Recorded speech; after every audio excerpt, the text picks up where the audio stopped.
حضور حضرت لقمان علیہ السلام کا تعلق ایتھوپیا افریقہ سے تھا. کس سے تھا؟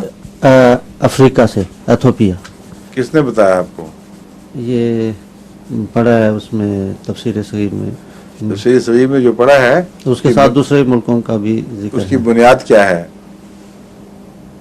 اس میں یہی لکھا کہ وہاں لقمان علیہ السلام جو تھے ان کا زیادہ یہی خیال کیا جاتا ہے کہ وہاں سے یہ کہیں نا پھر. ہاں جی، زیادہ یہی خیال ہے. تفسیر کبیر نے حتمی طور پر کہیں نہیں لکھا جی کہ لقمان لازماً افریقہ کے باشندے تھے. مختلف مفسرین نے حضرت لقمان کی تلاش کی ہے، اور کسی کی نظر ایتھوپیا میں ٹھہری ہے، کسی کی کسی اور جگہ پر. اور جو قرائن بیان کیے جاتے ہیں جہاں تک میں نے نظر ڈالی ہے ان میں کوئی ٹھوس دلیل نہیں ہے، بلکہ مفسرین کے اندازے دوسرے مفسرین کے لیے دلیلیں بن گئے.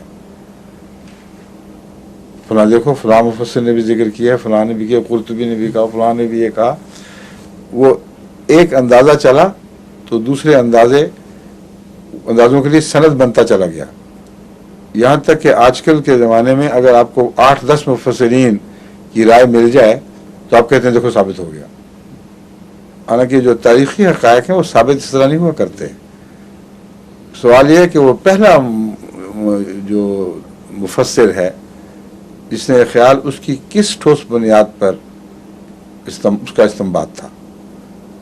اگر تھا ہی نہیں کسی ٹھوس بنیاد پر، اس نے سنا ہے کہیں سے، یہ ایسی کتابوں کے ذکر ہے جو اس زمانے میں خاص کوئی علمی حیثیت نہیں رکھتی تھیں، یہ ایسی تاریخی حوالوں سے تعلق ہے جو بالکل بے بنیاد باتیں ہیں. ان پر آپ یہ کہہ دیں کہ بات ثابت ہوگی، یہ بچگانہ بات ہے. اس لیے محض امکانات کے طور پر پیش کرنا جائز ہے، اس سے زیادہ نہیں. اور مسلم موعود نے بھی امکانات کے طور پر پیش کیا ہے. امکانات کی چھان بین دو طرح سے ہوا کرتی ہے، ہو سکتی ہے. ایک یہ کہ تاریخی حوالوں میں مزید تفحص کیا جائے، گہری نظر سے اتر کر ان حوالوں کی چھان بین کی جائے جن میں یہ ذکر ملتا ہو، اور مزید کتب کا مطالعہ کیا جائے، شاید کہیں اور ذکر مل جائے. ایک یہ طریق ہے. اور دوسرا ہے استنباط کا.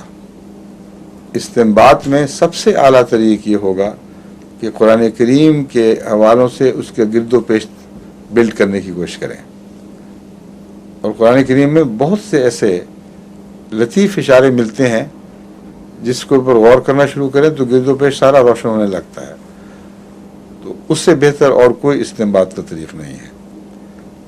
یا پھر مفسرین کی رائے دیکھ کر ان میں سے سوچیں کہ قرآن بیان کے قریب تر کون سی دکھائی دیتی ہے، یہ بھی استنباط کے طریق ہے.